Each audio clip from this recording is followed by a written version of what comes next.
Hello my dear students, how are you all? Students, welcome to our YouTube channel Alok professionals. Students, हम लोग BCom के बच्चों के लिए एक बहुत ही important core paper business regulatory framework, ये जो सब्जेक्ट है आप लोगों का, ये हम लोग पढ़ रहे थे और इसमें हम लोग कवर कर रहे थे यूनिट 1।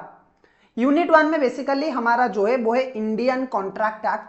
और इंडियन कॉन्ट्रैक्ट एक्ट में हम लोगों ने ये पढ़ा था कि भाई कॉन्ट्रैक्ट क्या होता है, एग्रीमेंट क्या होता है, ऑफर क्या होता है, एक्सेप्टेंस क्या होता है, ये सब हम लोगों ने डिस्कस किया था।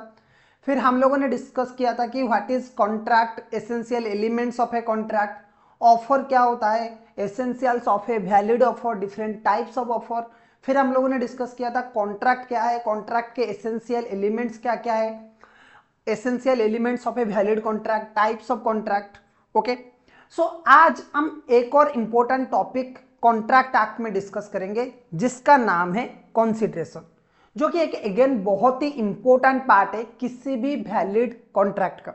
ओके, एक कॉन्ट्रैक्ट तभी वैलिड बनेगा जब उसमें कंसीडरेशन भी हो, जब उसमें ऑफर हो, एक्सेप्टेंस हो एंड एक लीगल कंसीडरेशन हो। विदाउट ए प्रॉपर लीगल कंसीडरेशन एक एग्रीमेंट कभी भी वैलिड कॉन्ट्रैक्ट नहीं बन सकता। एक एग्रीमेंट तभी वैलिड कॉन्ट्रैक्ट बनेगा जब उस एग्रीमेंट में दोनों पार्टीज को लीगल कंसीडरेशंस मिल रहा हो। ठीक है, तो आज की क्लास में हम लोग डिस्कस करेंगे कि कंसीडरेशन क्या है, essentials of a valid consideration, consideration की definition, no consideration no contract के बारे में हम लोग बात करेंगे, exception of no contract and no consideration. Okay, exception of no consideration no contract, ये जो पॉइंट है इसके बारे में हम लोग डिस्कस करेंगे। बेसिकली एग्जाम में आपका एक क्वेश्चन आ सकता है जो कि बहुत इंपॉर्टेंट क्वेश्चन है, जो कि आप लोगों का ये क्वेश्चन होगा, explain the term no consideration no contract. अब हम लोग क्या करेंगे, क्योंकि आपके एग्जाम में ज्यादा टाइम नहीं है, इसलिए हम लोग ऐसे बिजनेस रेगुलेटरी फ्रेमवर्क में ऐसे important topics class wise discuss करेंगे जो आपके एग्जाम के लिए बहुत ज्यादा इंपॉर्टेंट हो। ठीक है, जो आपके एग्जाम के लिए बहुत ज्यादा इंपॉर्टेंट हो। इसके बाद हम लोग प्रोबेबल क्वेश्चन डिस्कस करेंगे, उसके बाद आप लोग पूरा क्या कर सकते हो, कवर कर सकते हो। ठीक है, अपने बिजनेस रेगुलेटरी फ्रेमवर्क चैप्टर को। सो आज की हमारी जो एजेंडा रहने वाला है वो है ये वाला क्वेश्चन जो है ये डिस्कस करना, explain the term no consideration no contract. Okay, and what are its exceptions. चलो, सो सबसे पहले सर हम लोग बात करते हैं कि कंसीडरेशन है, जो ये जो चीज है कंसीडरेशन, ये बेसिकली क्या है, what do you mean by consideration. Consideration basically है क्या चीज? देखो, कंसीडरेशन अगर मैं बात करूं, consideration is an essential element of a valid contract without which no single promise will be enforceable. It is a term used in sense of quid pro quo. Legal term में अगर हम बात करें तो कंसीडरेशन कैसे बोला जाता है, क्वाइड प्रो क्यो। इसका मतलब something in return. Okay, consideration के लिए कॉन्ट्रैक्ट एक्ट में ये वाला टर्म यूज किया जाता है, क्वाइड प्रो क्यो। ओके, इसका मतलब सिंपल है कि समथिंग इन रिटर्न। ओके, अब कॉन्ट्रैक्ट में दो पार्टीज होते हैं तो दोनों को लीगल कंसीडरेशन मिलना चाहिए। A valuable consideration in sense of law may consist either in some right, interest, profit or benefit accruing to one party or forbearance, determinant, loss, responsibility given or suffer or undertaken by the other party। ठीक है, अब होता क्या है, normally consideration बहुत type की हो सकता है, कोई राइट हो सकता है, कोई इंटरेस्ट हो सकता है, प्रॉफिट हो सकता है, बेनिफिट हो सकता है जो एक पार्टी को मिल रहा है, और बदले में जो अनदर पार्टी है वो कोई एक्ट नहीं कर रहा है, कुछ फोरबियरेंस है, डिटर्मिनेंट है, लॉस है, रिस्पॉन्सिबिलिटी है, ये सॉफर कर रहा है एक अदर पार्टी। ओके, अब कंसीडरेशन की अगर हम डेफिनेशन की बात करें, कंसीडरेशन की डेफिनेशन सर कैसा है, देखो, कॉन्ट्रैक्ट एक्ट के अंडर सेक्शन 2 क्लॉज डी में हमारा कंसीडरेशन को डिफाइन किया गया है, और क्या है वो देखो, when at the desire of the promisor, when at the desire of the promisor the promisee or any other person has done or abstain from doing, does or abstains from doing or promise to do or abstain from doing something, such act or abstinence or promise is called consideration for the promise। अब sir ये क्या है, हाँ, जितना भी definition होता है आप सबको पता है कि थोड़ी सी अजीब लीगल लैंग्वेज में वो लिखा गया है, इसकी सिंपल मतलब मैं आपको समझाता हूँ। When at the desire of the promisor, promisor जो है प्रोमिजर की इच्छा के हिसाब से, प्रोमिजर की डिजायर के हिसाब से जो प्रोमिजी, अच्छा प्रोमिजर कौन होता है? जिसने ऑफर दिया है, ठीक है। प्रोमिजी कौन होता है? जो कि ऑफर को एक्सेप्ट कर रहा है, ठीक है। सो द प्रोमिजी और any other person has done और एब्सटेन फ्रॉम डूइंग, जब वो कुछ काम करता है या फिर कुछ काम नहीं भी करता है, कुछ काम करने से उसे अगर रोका जाता है, ठीक है। जो एक्सेप्टेंस है ना, जिसने एक्सेप्टेंस दिया है, जो एक्सेप्टर है, ओके। एक्सेप्टर अगर कोई काम कर रहा है at the desire of the promisor और ऑफरर, ओके, ऑफरर की डिजायर के हिसाब से जो एक्सेप्टर है अगर वो कुछ काम कर रहा है या फिर कुछ काम नहीं कर रहा है, कुछ काम करने से उसे रोका जा रहा है, या फिर डॉज और एब्सटेन फ्रॉम डूइंग, और ऑलरेडी अगर उसने वो काम कर लिया है, ठीक है, या फिर उसे काम करने से रोका गया है, या फिर प्रॉमिस टू डू और एब्सटेन फ्रॉम डूइंग, और फ्यूचर में उसने प्रॉमिस किया कि मैं ये काम करूंगा या फिर ये काम नहीं करूंगा, तो उस एक्ट के लिए from doing something such an act और एब्सटिनेंस और promise is consideration for the promise, okay. तो जो ये प्रॉमिजी कर रहा है ना प्रॉमिजर को, वो उसके लिए कंसीडरेशन है। तो बेसिकली कंसीडरेशन ऐसा हो सकता है कि एक पार्टी को कुछ मिल रहा है और एक पार्टी पर्टिकुलर काम करने से रुक रहा है या फिर कोई काम कर रहा है, तो दोनों के लिए कंसीडरेशन है। अब सपोज मैं एक एग्जांपल लेता हूं। मेरा एक दोस्त है प्रसन्न, उसने बोला कि भाई तू मेरे लिए काम कर, मेरे लिए कंपनी इनकॉर्पोरेशन कर ले, मुझे कंपनी बनाना है, कंपनी का एक ओनर बनना है, तो मेरे लिए कंपनी तू क्या कर, इनकॉर्पोरेट कर ले, ठीक है। तो मुझे पता है कैसे कंपनी इनकॉर्पोरेट किया जाता है, तो मैंने क्या किया, मैंने उसके लिए कंपनी इनकॉर्पोरेट किया। उसके बाद उसने मुझे 12,000 रुपीज पेमेंट किया कंपनी इनकॉर्पोरेट करने के लिए। तो ये जो 12,000 रुपीज है, ये क्या है, मेरे लिए कंसिडरेशन है।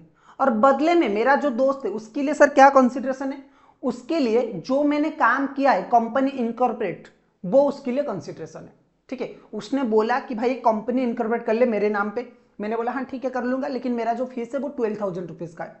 तो यहाँ पे क्या हो रहा है, प्रसन्न मुझे 12,000 रुपीज दे रहा है और बदले में मैं उसके लिए कंपनी इनकॉर्पोरेट कर रहा हूं।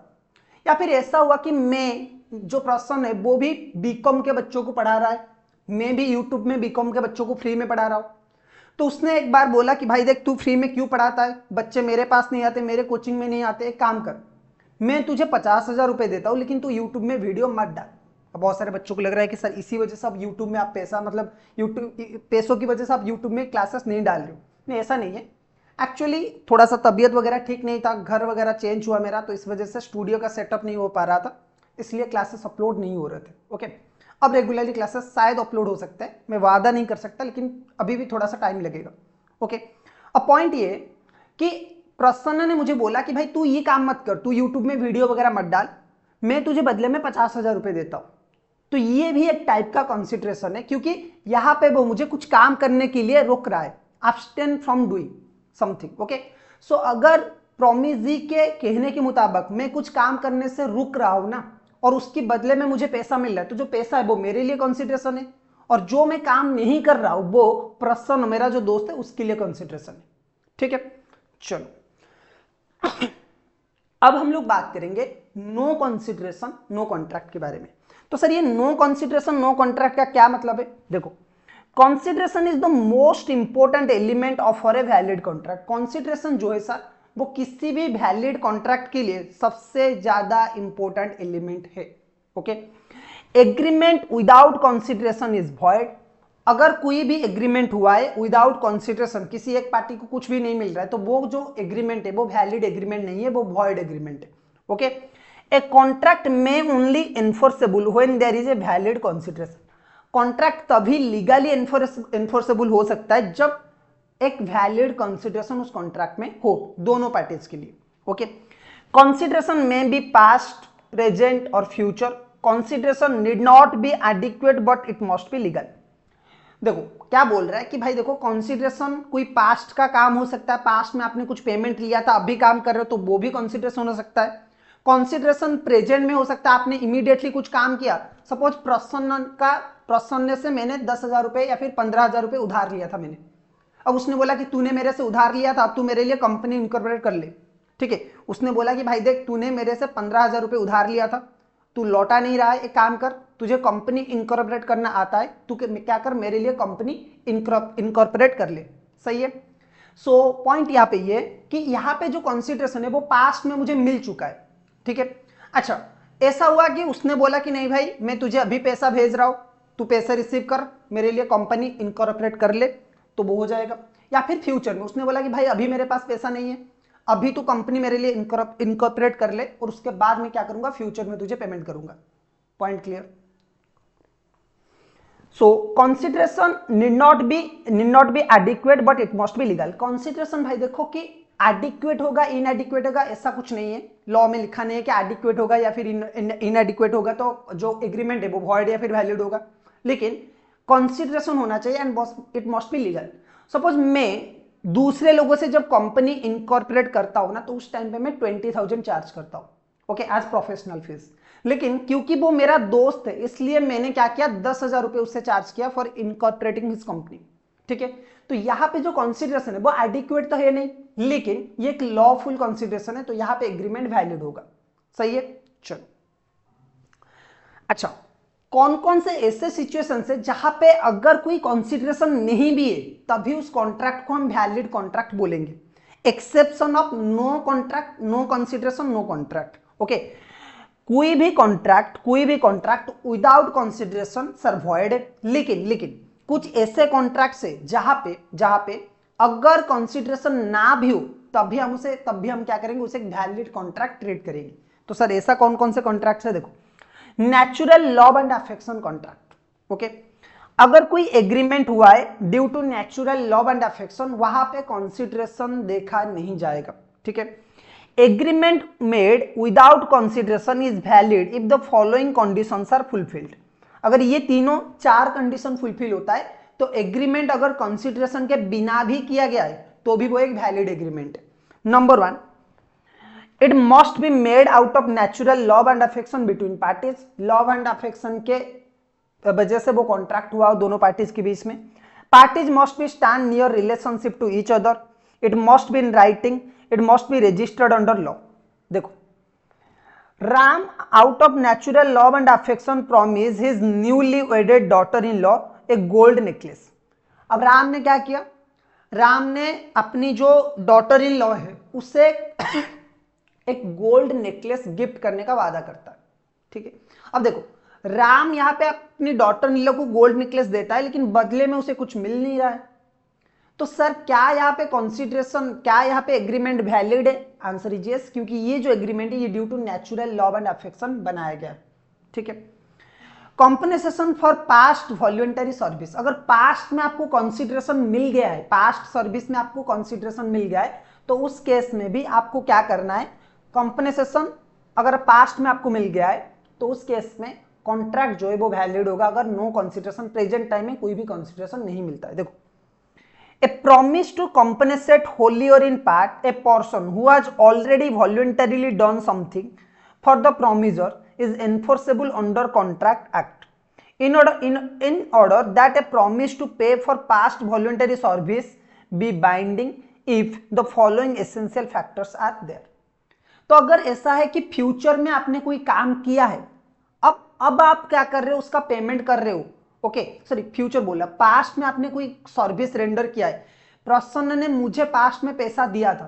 ठीक है, पास्ट में उसने मुझे 15,000 रुपए दिया था, उधार दिया था उसने। अब बोल रहे कि भाई तू 15,000 मुझे लौटाना मत, तू एक काम कर, क्या कर दे, तू मेरे लिए एक कंपनी इनकॉर्पोरेट कर ले। ठीक है। अब मैं उसका कंपनी इनकॉर्पोरेट कर रहा हूं तो मुझे यहाँ पे एक चीज समझना पड़ेगा कि भाई कंसिडरेशन वो क्यों देगा, ऑलरेडी दे चुका है, तो यहाँ पे कोई भी कंसिडरेशन अगर नहीं है तो भी एग्रीमेंट वैलिड है। ठीक है।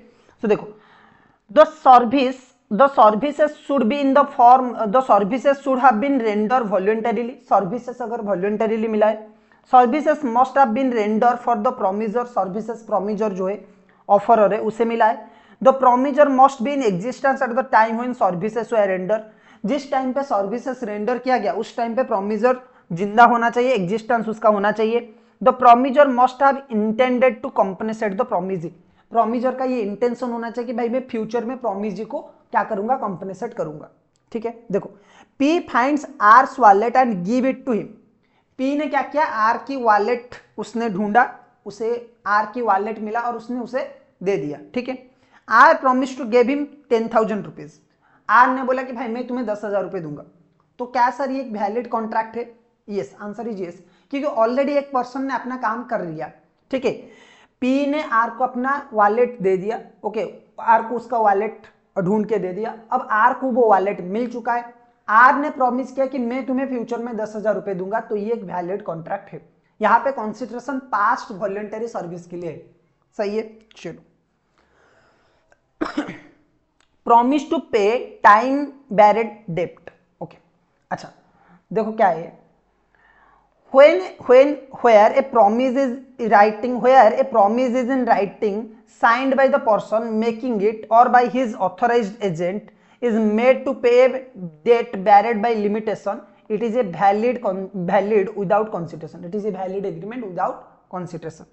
टाइम बैरेड डेट का मतलब क्या है कि भाई आपने किसी से उधार लिया है एक पर्टिकुलर टाइम के लिए कि मुझे 1 साल में 2 साल में वो पैसा लौटाना है, ठीक है। सपोज मैंने प्रसन्न से पैसा उधार लिया है कि भाई मैं तुम्हें क्या करूंगा, ये पैसा लौटाऊंगा, तुमसे उधार ले रहा हूं, ठीक है। 2 साल के बाद मैं तुम्हें ये पैसा लौटाऊंगा, ठीक है। अब टाइम हो चुका है, मुझे से पैसा लौटाना है, तो यहाँ पे मैं ये नहीं बोल सकता कि मुझे कुछ नहीं मिल रहा है, मुझे ऑलरेडी वो मिल चुका है, उसने मुझे ऑलरेडी लोन प्रोवाइड किया था, अब मुझे उसका रिपेमेंट वगैरह करना है। तो टाइम बैरेड डेट की केस में जब रिपेमेंट आप कर रहे हो ना, पे टाइम प्रॉमिस टू पे टाइम बैरेड डेट, ओके, जब आपने प्रॉमिस किया है किसी भी टाइम बैरेड डेट में पेमेंट करने के लिए लोन ले रहे हो आप, उस टाइम पे जो कॉन्ट्रैक्ट होगा वो वैलिड होगा। फोर्थ नंबर पॉइंट बोल रहा है एजेंसी। फोर्थ नंबर पॉइंट क्या बोल रहा है? Agency. According to the provision of Indian contract sorry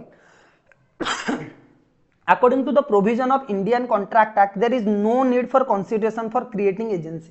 अगर एजेंसी वगैरह आप क्रिएट कर रहे हो तो उस टाइम पे कंसिडरेशन कुछ भी जरूरत नहीं है, okay. Completed gift, in case of completed gifts the rule of no consideration no contract does not apply, thus in case of gift no consideration is required. भाई आप किसी को गिफ्ट कर रहे हो अपनी मर्जी से, तो उस टाइम पे भी ये जो नो कंसिडरेशन नो कॉन्ट्रैक्ट वाला फंडा है ये एप्लीकेबल नहीं होगा, ओके। उसके बाद आता है बेलमेंट। बेलमेंट की केस में, अब बेलमेंट क्या होता है, उसकी क्या रूल्स एंड रेगुलेशन है वो आप आगे जाके डिस्कस करेंगे, लेकिन no consideration is required for contract of bailment. Bailment की केस में क्या होगा, कोई भी टाइप का कंसिडरेशन नहीं होगा तो वो कॉन्ट्रैक्ट वैलिड होगा। अगर आप चैरिटी कर रहे हो, if a promisee undertake the liability on the promise of the person to contribute to charity, there is their the contract shall be valid। अगर आप बोल रहे हो कि मैं किसी को डोनेशन वगैरह दूंगा, कोई चैरिटेबल एक्ट करूंगा, तो उस केस में जो भी आप कर रहे हो ना, मैंने बोला कि मैं गरीबों को खाना खिलाऊंगा या फिर किसी चैरिटेबल ट्रस्ट को 1 लाख रुपए का डोनेशन दूंगा, एनजीओ को 1 लाख रुपए का डोनेशन दूंगा, तो 1 लाख रुपए की जो मैं डोनेशन दे रहा हूं उस एनजीओ को, उस केस में क्या होगा, देखो मुझे बदले में कुछ नहीं मिल रहा है, लेकिन ये एक नो कंसिडरेशन नो कॉन्ट्रैक्ट का एक्सेप्शन है, सही है। चलो सर,